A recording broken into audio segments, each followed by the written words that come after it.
Om Shanti. 6th December 2019, Friday.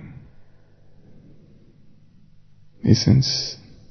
Sweet children, you have the very sharp arrows of Manmanabhav and Madhyajibhav. You are able to conquer Maya with these arrows. Sweet children, you have the very sharp arrows of Manmanabhava and Madhyajibhava. You are able to conquer Maya with these two arrows. Almost in every Murli, Sakar Murli, these two words come, Manmanabhava and Madhyajibhava. In the Bhagavad Gita that's available in the world, there are 18 chapters and total 700 shlokas, verses. Out of these 700 shlokas in the Bhagavad Gita, there are 2 chapters where these 2 shlokas come, Manmanabhav. So Manmanabhav has come twice in Bhagavad Gita. First in chapter 9:34 and second in last chapter of Gita 18 verse number 65. So first is 9:34, and at both the places there is a slight variation. In the first time, like in verse 9:34, it's Manmanabhav Madhyaji Bhakto Mam Namaskuru Mame Vaishyasi Yuktvaevam Atmanam Matparayanam. It means Manmanabhav means, O Arjuna, first in 9:34 and second in 18:65. There is a slight variation in these two. The first is Manmanabhav Madhyaji Bhakta Mam Namaskuru. Manmanabhav means attach your mind to me alone. Manmanabhav. Madhyaji means worship me. Mam Namaskuru. Namaskuru means prostrate before me, pay obeisance before me. Mame Vaishyasi Yuktvaevam Atmanam Matparayanam. That's the 9:34. Means, if you dedicate yourself totally unto me, if you devote yourself totally unto me, you will come to me. So the first shloka, which comes in 9:34 of Bhagavad Gita, says that if you attach your mind to me, if you are Manmanabhav, if you are Madhyaji Bhakto Mam Namaskuru, if you prostrate before me, O Arjuna, Mame Vaishyasi Yuktvaevam Atmanam Matparayanam, you will straight away come to me. So it talks about coming to God. If you remember me, you will come to me. But the other one, it's quite powerful. 1865, chapter number 16, in chapter number 18, verse number 65. The first line is same, Manmanabhav Madhyaji Bhakto Mam Namaskuru. But the second line is slightly different.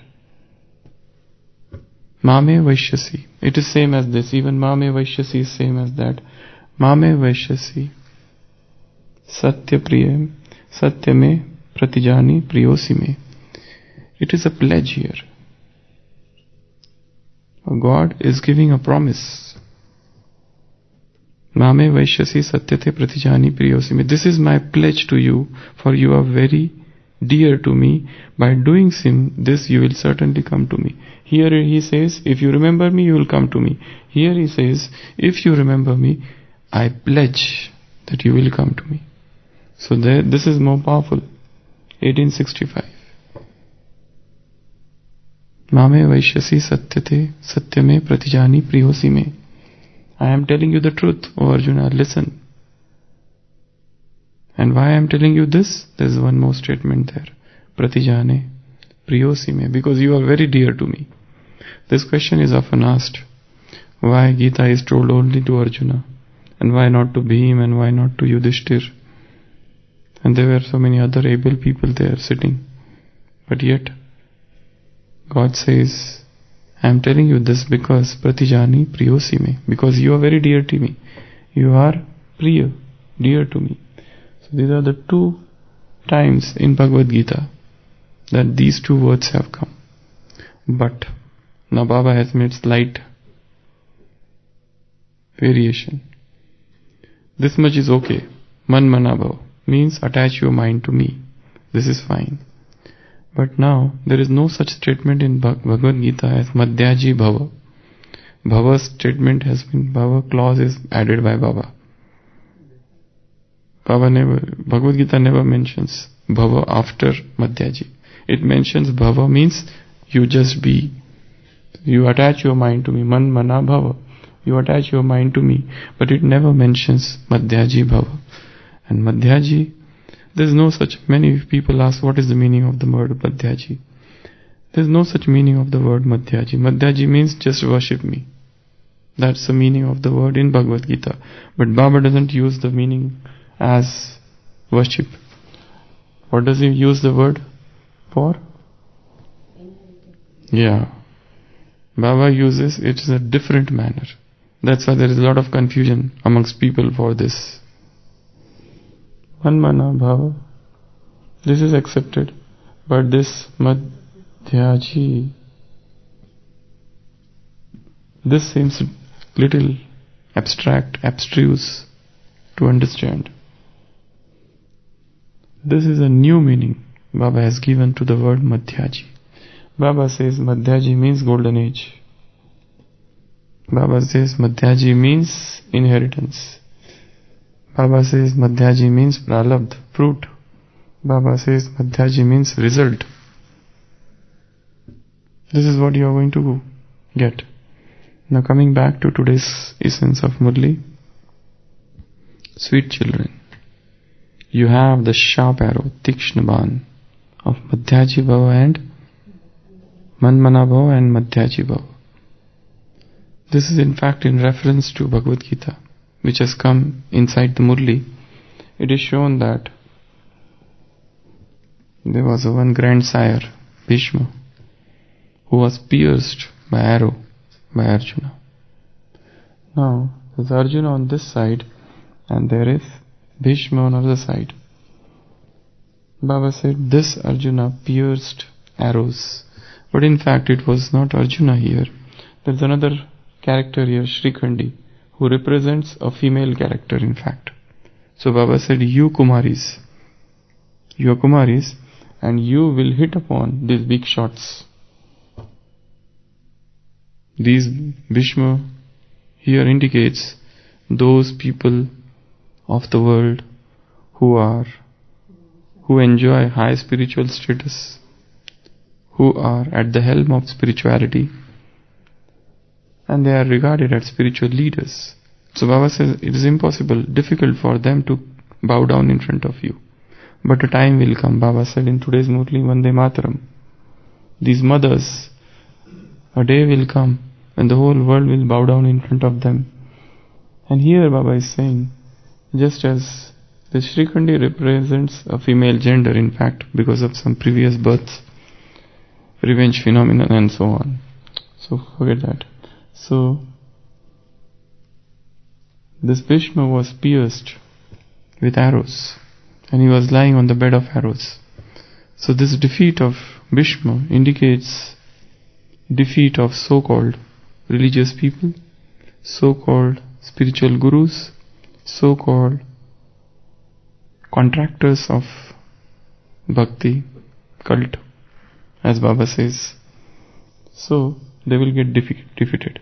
Now here, in reference to this, Baba mentions these are the arrows. And you have got these two arrows, Manmana Bhava and Madhyaji Bhava. To put it simply, it just means remember Baba and you will conquer Maya. As simple as that. So we ultimately come to the remembrance or yad that leads to vanquishment of Maya. So Maya is conquered. So this is just the background. So sweet children, you have the sharp arrow of Manmana Bhav, Madhyaji Bhava. You are able to conquer Maya with these arrows. And Gita mentions in 934 and 1865 that if you do this, if you remember me, you will come to me. And in 1865, if you remember this, I promise that you will come to me. It is my pledge that you will come to me. So we will reach God. We will reach His abode. We will reach our own home if we remember Him. Now, remembrance leads to defeat of Maya. Let's try to understand what is Maya and what is remembrance. Remembrance means soul in silence is in connection with the Supreme. And when soul connects with the Supreme in silence, it draws spiritual powers. And when spiritual powers come in soul, Maya doesn't stay. Because Maya is nothing but darkness. If you just put it this way, it will be easy to understand. Remembrance or soul consciousness is light and Maya is darkness.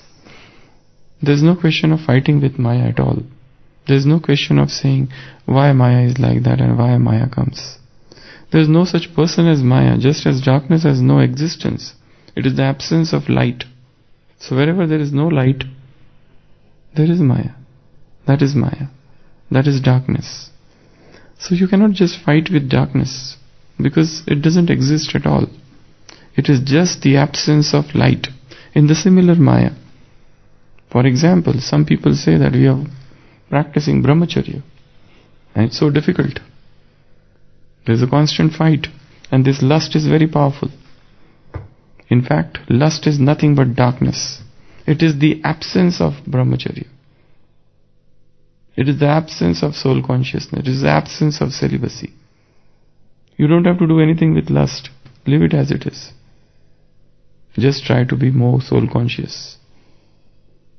Because soul is full.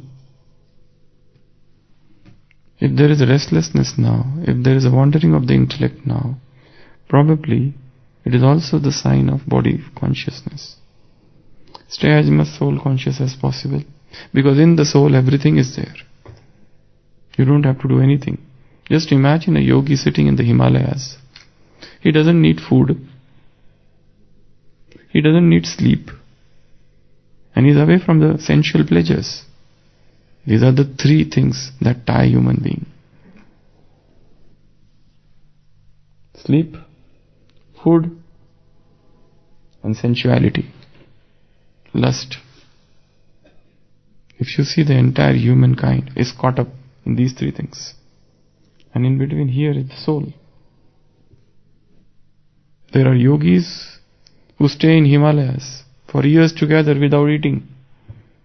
There are yogis who stay in Himalayas without sleep even.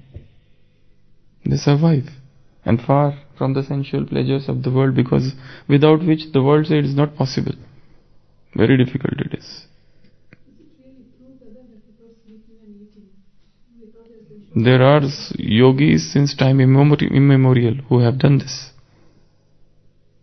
There have a lot of experiments done around the globe. There are a lot of yogis right now existing. They survive like that. So there has to be something beyond the medical sciences. There's one yogi where 200 doctors experimented, but it is found that he doesn't eat at all. I'm not saying that to do this will make you spiritual. It is not the question of becoming spiritual by doing all these heroic tasks. It's not the question of that. I'm just telling the shift of consciousness. the body survives by very subtle means. They are known as Vayu Yogis. They survive on air. They are known as Akash Yogi. They are known as Surya Yogi. They survive only on the sunlight. That it's. They just don't eat anything. They survive only on the light of the sun. So there are yogis who have been doing like this. There is a mention of this yogi, Giribala. Giribala. In the book Autobiography of a Yogi. There is a book by Swami Yogananda, Autobiography of a Yogi. There is a mention, there is a one chapter devoted to this lady, Giribala. The name of the chapter is the